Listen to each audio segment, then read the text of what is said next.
tudde ku nsonga ya drainage. Wakati wange nammwe ne bannakampala abatulaba okutwaliza awamu enkuba bw'etonnya nze kyantuuseeko olunaku lw'eggulo nabadde nvuga ne ŋŋamba ngenda mu kibuga wakati ne ŋŋamba katisawa ya Queen gaasaze weta nempita mukwano road kati enkuba etonnya weta bwetofuna wali olusozi nesinyonga ate eri ensonga ya drainage mu Kampala. Kantandike ne Mr. Charles James Senkubuge. Yes, sir. What plans do you have? Drainage is money. Amazzi getukozesa mu Kampala gonna bw'ogakuŋŋaanya olunaku olumu negeegatta wamu gageneratinga n'amasanyalaze kati bw'ogattamu ag'enkuba nga gazze olina okufuna infurege nga minene naye ki ekiganya amazzi gaffe okutambula obulungi kubanga problem zeeyongera Sebaana yalina nakivubo channel tugiyita nakivubo river era n'alwana nayo n'agikola tutegeeragana but amazzi becomes a big problem kubanga kati neyo we gayita gazibikira ontegedde namaze okukolagana ne kampani y'abasajja abali Malaysia nayogedde nabo ne bagamba it is possible number one okufuula sewage and the running water yonna mu kibuga okugenerating electricity aganza okulira lighting ekibuga nga tetusasudde masanyalaze electricity and sewage manya sewage avaamu amasanyalaze avaamu gas tutegeeragana ekyo bannayuganda tebakikozesa amazzi ago tabu yago weeri kaakati emifurege gizibikira kyekizibikiriza kigambo eki bane bawandise twagala meya mupya ekireese obuzibu bucupa na buveera nti akacupa obumala mu soda ekyo waliwo omukyala yali avuga emmotoka benzi nga ndi mu maaso nakisuula akacupa nenyongera omuliro ne mudda mu mbiriizi ne mugamba nti oswadde naye nenyimirira akacupa nenkajjawo it was one era sisuubira nti aliddamu okukikola ekintu ekyo obucupa obwo bulw'obukuŋŋaanya n'obusuula mu buubwo obulaba kati obwo bw'olaba kungulu munda bwepanga bwe buti n'aba bannange Kampala bannange oyinza otogamba nti ffe tulina meya road meya mwali laba nti road meya mulimu road meya ne executive director muveeko oli bamugoba ali fireable eyatandikirako yaliko eyaddako yaliko eyakolanga acting katulina mulala otegedde bo bavaawo naye gwe abantu bakodde obwesigeebwo olina okugenda Nairobi n'okkakanya nsi obucupa obwo njagala kukola system ya Sweden nagenda Sweden omusajja n'angulira kisoda ekinene nenkinywa mbakimalamu bwe ndi nteeka ku meeza akaana ne kakijjawo ne kagenda omusajja n'angamba akubyeko sente konza ataati tekyo ekicupa sente akiza wali ku mashini yakyo emuwamu bikoyini era n'akitwala n'akisulamu egunira problemu ya obu plastic bottles eri mu nsi yonna engeri gyogitreatingamu nsi is what matters.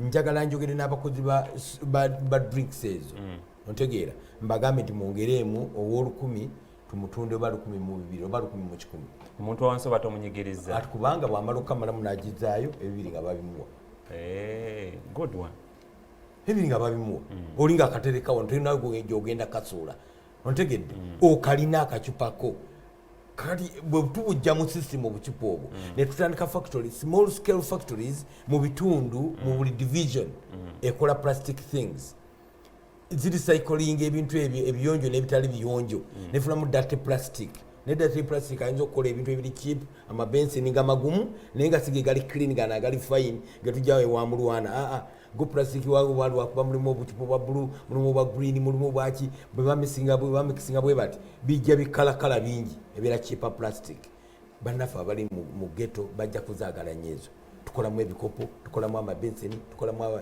bibeetaaga okukozesa bye batalina as we talk now. Wow, Mr. Yakubu Mayanja Musaazi okkiriziganya n'ekya Mr. James Charles Senkubuge ekyoku recycling obucupa oba olina other avenues ez'oku maintaininga drainage wano mu Kampala? Ebizibu bya drainage tekiri kasasiro yekka oba obucupa bwokka, kiri ku the will of the leadership ya Kampala okulaba nti nno abantu amazzi gano tugasalira ki amagezi. Omanyi will eno twagiwanganya ng'example nga tukyasoma nti government will bwe tuba twogera ku factors ezeta development oba okitegeera kakati ku kya drainage will ya state council nga n'obukulembeze bwayo eri etya nfuna kyegamba mwagala kusalawo drainage agwewo oba mwagala kusigala nga mumulirako ssente nti buli kanaku mugenda kujja muzimbe emyala mugenda kujja muteekawo obugundi bu septic oba okitegeera so mukyo mukadde wange Ssenkubuge kyaddayogerako economically kirungi nnyo kubanga tuba tuzuza ssente mu economy obucupa obwo okasomako wansi kaliko recyclable oba okitegeera era nsuubira before nga tunagenda ku bibiri byagambye nti nno bijja kukomawo kuba nalwo lujja kuba lutalo waliwo ajja kugaana okukola ki okuwa abantu ebibiri byabwe oba okitegeera so what do we do mbadde nina kyengenda okutandikawo era ngenda kukitandikawo nga nfuuse Lord Mayor w'ekibuga Kampala nti mu bavubuka bano abatalina mirimu how do we educate them ne batandika nga tekyetaagisa muntu ono yasudde kasasiro wabula tulina ttiimu emanye nti nno omwala gwegundi nza gukollectinga nengujjamu obuveera n'obucupa nga obuveera bwe mbujjamu nenawe mbutwala nenfuna ssente zange ezagerekebwa nfuna kyegamba nga tekiri kukyagamba nti nno ogenda kujja oleta obucupa bwo nse mupoliisi obadde yeetaaga kuba omupoliisi abadde yeetaaga kuba mulaba Kampala gye mugendako yes gyetwogerako eyo olaba amazzi ago tegava mu nakivubo kyano gava mu gino emyala emiti negirikola ki egiriwa mu nakivubo oba okitegeera so tulina okuteeka essira ku myala gino egiri wabweru wa Kampala kuba Kampala tali mu city center wokka tulina okuteeka amaanyi ku myala gino egya wabweru negibanga egiba girongooseddwa omwalo ogwo tugenda kubanga guziba kuba amazzi ago bagakola ki gatambula butambuzi so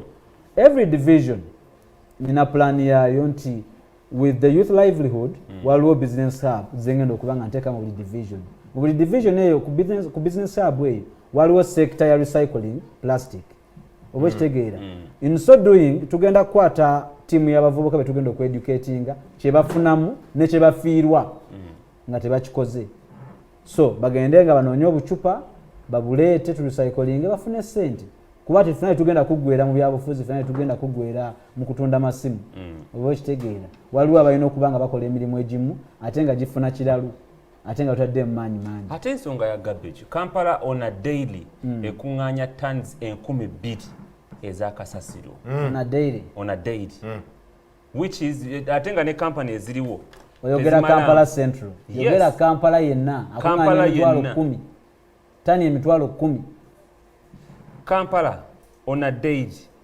Central akuŋŋaanya tons 2,000 ate nga ne company eziriwo tezimala kumumalamu which is still a problem yensonga yemu ebisasire mu enkuba bwejja n'ebitwala nezibikira emyala what plans do you have kasasiro gwe tubaye twogerako n'obucupa is part of kasasiro oba okitegeera era bwe bumu ku bukyasinza okukola ki okuziba era twayogedde ku bucupa n'obuveera naye kyenjagala okutangazaamu kasasiro ono tetulina kumutunuulira nga ekibi kuba ekigambo kasasiro abamu bakikozesanga n'ekivumu kasasiro zaabu mu nsi ezimu oba okitegeera ne Uganda kisoboka oba okitegeera kubeera waliwo abamukozesa wano naye nga tebali mu Kampala mwennyini otambulako n'ogenda mu districts ezo eziri ewala wali abakozesa kasasiro ng'amasannyalaze oba okitegeera kasasiro alina okutreatingibwa bulungi nti waliwo sekita y'obucupa waliwo ey'obuveera waliwo ey'ebimere oba okitegeera ebintu bwebityo kakati bino byonna bijja mumaze kola study ne mu educatinga n'abantu abagenda okubikolamu naye ojja n'ogamba njagala mulimu ne bakussa ku kimotoka kya kasasiro n'okuŋŋaanya n'oyiwako ekyobugagga kyolabamu kiri eki kiri kimu bucupa na buveera ate olondamu bulamu naye ng'ate bonna olina okubujjamu obumu bubeera bwakwoza oba okitegeera bonna bujjeemu ogenda ofunemu ssente so kino kyangu nnyo ekya kasasiro naye nagambye will of the leadership eri luddawa towards kasasiro buli division erina okufaana ebimotoka byayo ebiwera 10 buli division naye twogera ku bimotoka ebyaleetebwa agiseeyo omugenzi bye bikyaliwo ebiri specialized mu eyo ensonga oba okitegeera yes biri expensive naye ekintu kyonna tulina kwerumya okufuna ekyo kyetwagala ekirungi okitegeera toyinza kungamba nti nokuva seyalo yavaawo tukyali ku bimotoka bye mumukola ki ab'omulembe guno oba ekitegeera so nsuubira the will of the leadership teriiwo era erina okubanga kiva ku muntu oyo gwe mutadde mu ntebe ayagala okukola oba tayagala kukola ayagala okukola nganze nsuubira nti nno ngenda kusanya essira kulaba nti nno obuzibu obwo butini butwogerako kuba obuzibu butini bizibu by'abantu njagala kumaliza akadde katwaliza ensonga z'abannakampala mpitirivu. You empower bano abaweebwa tenda nkyogera bulijjo ku TV gye nkolera you give them machinery ekisooka kasasiro kya bugagga naye nga tunamufula kya bugagga obawa ne bakusasula kuba babadde royo bano nazo kampani zikola olaba basitwagavinga n'ebimotoka bye bitaliiwo jawo kasasiro obagulira machinery yeetaagisa kunganya ebisaaniiko nebagamba ogenda kusasula myaka 10 ng'okimanyi zijja kuba zikaddiye bw'olumalayo ate obawo emmotoka endala empya ate nnyingi eziri beta mechanized mu system eyo. Wow, that's a good one. Ensonga eddako yeya ebidduka mu Kampala. Recently President w'eggwanga Tibuhaburwa yavuddeyo n'agamba nti President w'eggwanga General Kaguta Museveni yavuddeyo n'agamba nti agenda ku empowering local production. Okay? Naddala buses tewali basi nkadde egenda kuyingira. Borders kifuuse ekizibu e Kampala. Taxi kifuukidde ddala ekizibu. One of the reasons to why Kampala is congested. What is your way forward on that? Taxi zavaawo. Nali ku university dda. I studying nga nsoma research. Nga mugenda tuzulire taxi zavaawo nga tisibe twatusoma nako. Taxi kuyiya kw'abantu. Where there is a problem, man offers a solution. Absolutely. Abantu basanga obuzibu ogenda mukatale inkuleta n'Isiraeli byafuka tubatwalire wano. Otegedde. Era ogenda kulanga bikola. Abantu lwaki abatembe batyo kuyingira amaduka tubateeke ku kkubo. Taxi zajja because government yalemererwa okutambuza bannayuganda. Abantu government yalemererwa okutambuza bannayuganda. Abaana ne batandika okugenda kuleeta bafusoka kuleeta pick up. Ne bazizimbako matatu. Tutegeeragana. N'ebeerayo omwana yali mugagga nga bw'emmenge eyo n'aleeta bududu. Bagenda wanga kisi business. Ne batandika ne bagwa ne wabaawo bavumbulanga nvumbule ne bagwa ku ezo mini bus ne bagwa ku bikosta ne balaba mu Kampala tebikola ate buno bukola okusinga ziri.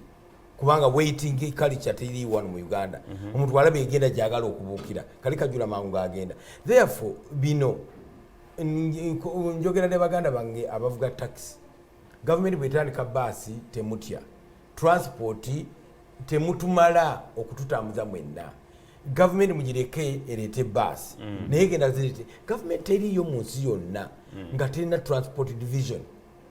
Ngeri ku mase y'abantu. Abantu bagamba twedimi nga mwedimi. Tuyite mangu. Abantu balaba sheno bannakampala beetaaga okumanya what is your way forward okudecongestinga Kampala naddala nga mulimu aba boda aba taxi nga tebalumiddwa.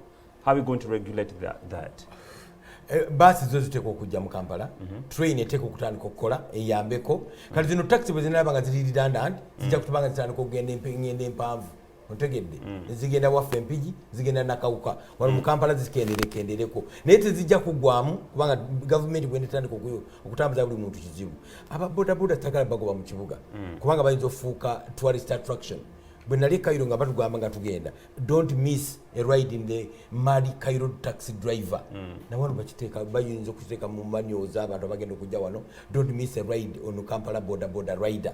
Ontegeera boda bobambaza ne babira smart ne babira element bazirina ne namba za bazirina tayinza kubako kintu omukube ekifaananyi no post nga tunasimbula obeera very safe ebiyinza okuvuuka tourist attraction temukambala tutambulira ku piki naye ne basi bwe ziba zizze nga zize mu style nnungi zijja kolera nzeetaaga ne train yeteeka okutandikira okukola between Bweyogerere and Kyengera. Mr. Yakubu, tugenda regulating atutya ekibuga okuba nga tekiri so congested nga tokoseza wa boda wa taxi tomujje mu business.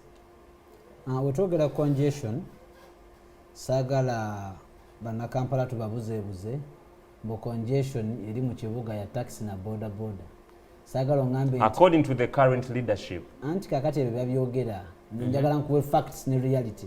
Kyogamba taxi ne boda zisinga abantu obungi. Congestion y'abantu si ya taxi si ya boda abantu basinga ebintu ebyo obungi. anti abantu babivuga webale nnyo nkugambye basinga ebintu ebyo obungi kakati mukyo taxi emwe evugibwa omuntu omu naye ate etwala abantu ameka 14 which means abantu bebangi mu kibuga congestion weeva so mukyo tulina okutunuulira mu kibuga kino lwaki abantu bano bajjulamu tetunuulira nti lwaki emmotoka zino zijjulamu kuba bebazireeta netunuulire lwaki abantu bano bajja mu kibuga kino wakati what do we do tulina divisions 5 eza Kampala nga tetuzitemyetemyemu bwe ziba 5 ebiina okubanga bireeta omuntu ow'ekisaasi omuntu ow'eri Nakawa omuntu w'Emakindi eri awasembayo ku nsonda egundi ebusaabala omuntu w'Erubaga eri emutundu akimaki mu Kampala wakati bye tulina okutunuulira wekaba katale wamuteereddeyo akamukugira obutajjamu koowino nga ebintu ebiri mu owino asobola obifuna mu katale k'egundi k'Enakawa asobola obifuna mu katale k'emutundu oba okitegeera k'Emakindi oba Erubaga so ebintu ebyo byengenda okutunuulira to see that buli incentives eziri mu division kati ng'amalwaliro ojja kwesanga nti nno kirudu tulina 2 oba okitegeera waliwo eri eKawempe n'eri eMakindi at the end of it Rubaga omuntu ajja kugamba nti kangende eMakindi oba ngendewa eKawempe alina kuyita mu kibuga wakati wakola ki wasala at the end of it omujuzo negukola ki neguba mungi so buli division erina okufuna basic needs ezikola ki ezitandikibwako nga za mulembe whereby abantu bano tebajjula mu kibuga eyandibadde ajja mu ddwaliro ly'emulaga eri ajja kusigala mu lya division ye n'atajja Kawempe oba okitegeera tujje ku masomero abantu abamu beebuuza universities ezimu nga tezikola ki tezikola naye tumanye waawe ekitaliibwe tulina okukiteeka weba bya mikono nga tumanyi nti no biri just katwe wokka n'awasigadde tugenda tuteekayo ki ebyemikono si nsambya wokka si katwe wokka n'awasigadde tuteekayo ebyomukono abantu baleme kukola ki kujja nga banoonya bitanda nsambya wokka ne Rubaga bibeereyo ne Nakawa bikole ki bibeereyo abantu bano tubazimbire business hubs mu buli division ekyandibadde kimuleeta mu Kampala wakati mu central akifunire eri so congestion ejja kuba ogikoze eki ogirwanyeeko njagala abantu ababeera mu central babeere nga beebo bokka abavudde Masaka beebo bokka abavudde mu districts endala oba mu Mukono naye si bano abavudde mu division za Kampala mwennyini nga tumaliriza ensonga ya poor housing system eri wano e Uganda naddala mu outskirts ze Kampala enzigota mpitirivu nnyo abantu basulira ddala bubi nnyo ate nga bagenda okubalonda plan ki Mr. Charles James Senkubuge joyina okulaba nga otereza ensula y'abantu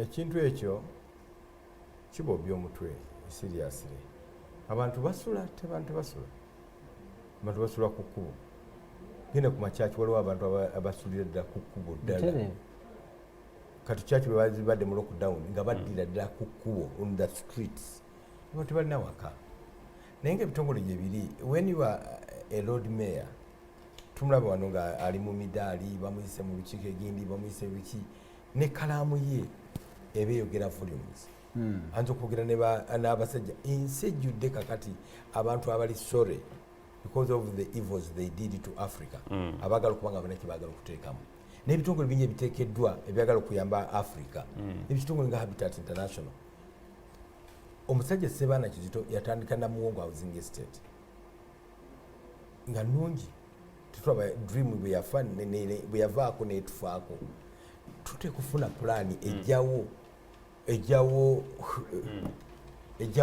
omujjuzo mu Kampala webale kubanga okyekuumidde ku STV Face to Face amanya nze Simon Chris Makanga era nga nkyali n'abagenyi bange babiri betugezaako okubaganya ebirowoozo ku nsonga ya Kampala era nga nabo balina ekiruubirirwa oba beegwaniza okubeera ba Lord Mayor b'e Kampala wabula Lord Mayor alina kubeera muntu omu so endowooza zaabwe oziwulidde ku nsonga zetuze nga tukubaganyaako okusalawo kuli gy'oli tuli ku nsonga ya housing oba ebyensula mu Kampala obadde okyanyonyola nti abantu abasinga tebalina basula naye mu bibuga ebisinga balina kye bayita ow'ensula embi mu London ne baziyita council flats bwowulira council flats Rio Ferdinand ng'azimya ndi nakulandi mwavu nakulira mu council flats olowooza nti wabi ogenda otuukawo nga golodi bweno ogamba nyabula senga nze nakulira wano nandibadde muyitirivu. Ekisaasi Council mwenda. flats ogwa mu kitundu nga bw'olaba Namuwongo aliko nannyini ye n'omusasula ssente ze abantu n'otabagobaamu n'otandika okukiryalinga. Otegedde abantu basula bubi obuuka mbwanfu obuuka kapa mu ghetto bw'ogendayo obuuka emifulejje myala onasula bwe batwe basula. You clean up n'otandikira side emu n'ozimba ekalina zino empanvu ezitali mu facility nga lifuti nnungi simanyi biki nga ziri simple oba two roomed oba one roomed naye n'ozikola nga mpanvu. Bagenda okukola nga ababadde wano obagamba kati mumuveewo muyingire. Ontegedde ogenda okukola ojja kukola nga obakuŋŋanyiza nga space ekyaliwo oyongere okiryalinge ozimbe flats ez'abaana abava ku university nga tebana gye basula. Ontegedde sebo problem ya accommodation mu Kampala nenne nnyo naye tewaliwo kikolebwa kye tulaba. Sente za NSSF gye zidda tetulabayo ezo zigenda buterevu wa Lord Mayor. Naye Lord Mayor alina okuba nga alina capacity to write a proposal njagala kino n'agituuza executive director we executive director n'agenda naye mu parliament they lobby bwe kitegeeza kwogera ne president n'oyogera naye gavumenti okubanga ekolera wamu. Abantu baffe balina okulekerawo okusula nga bwe basula. Tulina okulwanyisa ghetto okuzikendeeza. Ensi zikikozeeko ne tulaba nga kiri workable and practical. Sibya kusoma and it does not need a rocket scientist nakatono kisoboka. Mr. Yakubu, ensonga ya housing oba ebyensula wano mu Kampala wakati wange nawe tukimanyi abantu basula bubi. Goyinza okuba oyina wooteeka oluba naye bantu babagenda okukulonda abasinga obungi tewaliwo bateeka luba. Bw'oba nga weewali wabi nnyo wennyamiza olina nteekateeka ki? Weyogera ku byensula otuba ku National TV ng'eno osaako akamwenyumwenyu oleme kunakuwaza nnyo balaba Uganda naye nga omutima gwo gukaaba amaziga getamanyi muwendo naddala ku byensula Bannayuganda bye bayitamu. Nze nina omukisa nti nno ntambulako ekiro nendaba abantu bano basula batya. Bali ku nguudo bali ku bizimbe basula mu myala. They are surviving but they are not living. Mukyo nina plan nga mukulu Charles bweyogedde kino buli muntu ajja ku TV akyogera nti ngenda kulobinga but with which capacity? Oba oli Lord Mayor w'ekibuga Kampala being that this is a capital city oyina amaanyi mangi nnyo agalobingira Bannayuganda okwo tekuba kusabiriza naye oba osase bakuyita kusaka kyawukana n'okusabiriza. Mu mikwano Kampala gyeyina nga Kampala yokka ng'oggyeko Uganda wabweru awo mingi nnyo era nga balina capacity etuyamba. Kino kirina okubanga omuntu akikola alina okubanga alina authority.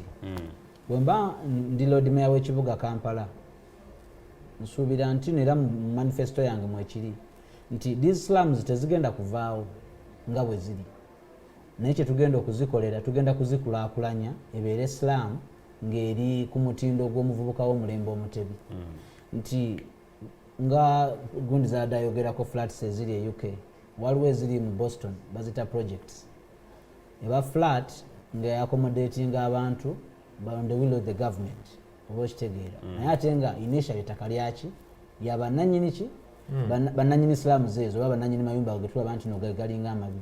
Genda awo ensambi abasirikale basula bubi balinga basula nga mmese oba okitegeera naye omulaba nga akuba omuntu omuggo newebuuza amaanyi gyagajja bwe bw'obusungu. So tulina okuba nga tutandikira ku bantu bennyini bekikwatibwako tubaze engulu with coming up with these projects zenjogeddeko. Waliwo flats ezaali nga Ntinda olaba olina oluguudo oluva ku Spear nga ludde Ntinda wano ku mukono gwa left waliwo flats eziri awo eza brown enkadde brown flats ezo. Kati brown flats ezo nafunako omukisa nga nkyali muto nenzibeeramuko oba okitegeera zalinga zabwe naye nga size mutindo guli ogwa lift gwe yayogeddeko oba okitegeera naye nga omuntu asula ku flat abeera wanjawulo era asula ki bulungiko kuba n'amazzi gaalimu n'amasannyalaze gaalimu era zikyaliwo naye ezisinga zigenze zikola zikulambulinga zifa oba okitegeera lwaki tetulina collective responsibility kino kijja nga abakulembeze tulina okukwatiza wamu n'omuntu wa wansi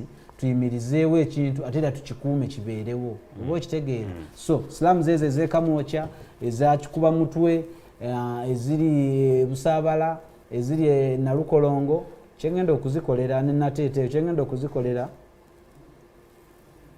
ku musolo gwe tukuŋŋaanya mu Kampala tusobola okufonako akatini oba tujja kutuula ne ba stakeholders tulabe nga tuplaningira ekibuga kino in that line mukyo tugateko ne lobbying tulabe nga tufunira abantu bano baganda baffe abali mu bitundu ebyo byenjogeddeko abali mu Katanga tubafunire flats mwe babeera badda kuba flats oba ogizimbye eyambuka waggulu mu kwambuka waggulu ejjawo kino ekyogamba nti no obuyimba bweriranye amabaati biki so kati weyambuka waggulu eyaccommodating abantu bangi space eyo nayo tugiutilizinga oba okitegeera yes it'll be expensive naye it's worth it because it's sustainable ate era kiyamba n'omuntu okuba nti agenda kusula bulungi afuna amaanyi enkyagakola afulume flat eyo n'omulala agiyingire weewaawo tutuuse ku kaseera nga tumaliri tugenda kumaliriza show eno kantandike n'omukulu Charles James Senkubuge njagala otunule mu kamera eri otubuulire kibuga ki kye wandyagadde okubeera singa oba ofuuse Lord Mayor tuwe vision y'ekibuga kyoyagala okufaanana. Ngenda kuwa kibuga kye saagala kibuga kijjuddemu stray dogs, stray cows, goats and ducks byonna bitambulira wamu naffe. Ekibuga kijjuddemu floods mu ghettos, floods mu streets, kat floods mu arcades. Ekibuga kijjuddemu kasasiro ku kasasiro. Ekibuga temulimu toilets, ekibuga temulimu public schools, ekibuga temulimu hospitals. Abakyala gye bazaalira wali pathetic. Ebyo byonna Lord Mayor alina okuba nga abiraba nabi pinpointing out to the technocrats ne balobinga ne babifuna. I want it, but what do we have instead? Tulina a fighting political clique balwana ntalo ku ntalo. When you've got a fighting Lord Mayor, the city is fighting every day. But when it gets smiling Lord Mayor, the city will smile. That's why I'm offering myself for candidature. I've been looking at this city. I've been doing research. Byonambi manyi bitwagala okola. Vote James Senkubuge, the city will be a smiling Kampala. Ate kisoboka nzukusa gwe. Slogan yeriki? Egamba unite for a better Kampala. Unite for better Kampala. Era mbayita bonna aba anti, aba NRM, aba FDC, aba n'Erias yennyini. Omwetaaga. Mugamba aleke reese eno agireke mu Charles James Senkubuge. Maa okuddamu ne Mayanja. Ne Yakubu anti wa anti. Emwe namba yita mu Jenny Jose Chameleone. Badde Mayanja tulekere babiri nze naawe. Cheka mwaze mweteeseza. Kuba mwenna bye muwogira bingi. Kubanga tubadde tu researchinga. When you do research ku kibuga kino, answers ezimu. Science, this is scientific. Sicha kuyiya buyiya. When you do this and this and this, 2 plus 2 plus 2 equals 6. Plus 1 equals 7. Plus 3 equals 10. Mr. Yakubu, tuna mu kamera eri otuwulire what kind of Kampala would you want to have? Suubiza bannakampala ekibuga kye bandirabye singa oba ofuuse Lord Mayor. Okwawukanako nekitange mukulu Senkubuge sijja kubasiigira kibuga kye saagala, nja kubasiigira kibuga kye njagala. Ffenna tufune ekibuga kye tulootako. Njagala okulaba ekibuga nga kirina emmeeza eno gye tutuddeko. Nti kuliko emyaka gyange, kuliko emyaka gya kitange, kuliko emyaka gyo. Nfuna njagala okulaba ekibuga bwe kito nga kituula ne kiteesa ne tukulaakulanya ekibuga. Njagala okulaba ekibuga nga muvubuka because ebizibu bya Kampala bingi naye mu kubeera ebingi bikwata ku bantu abasinga obungi. Abantu abasinga obungi mu kibuga kino Kampala be bavubuka. Njagala okulaba ekibuga nga amaanyi g'abavubuka n'obuvubuka bwaffe tebutufa ttogge.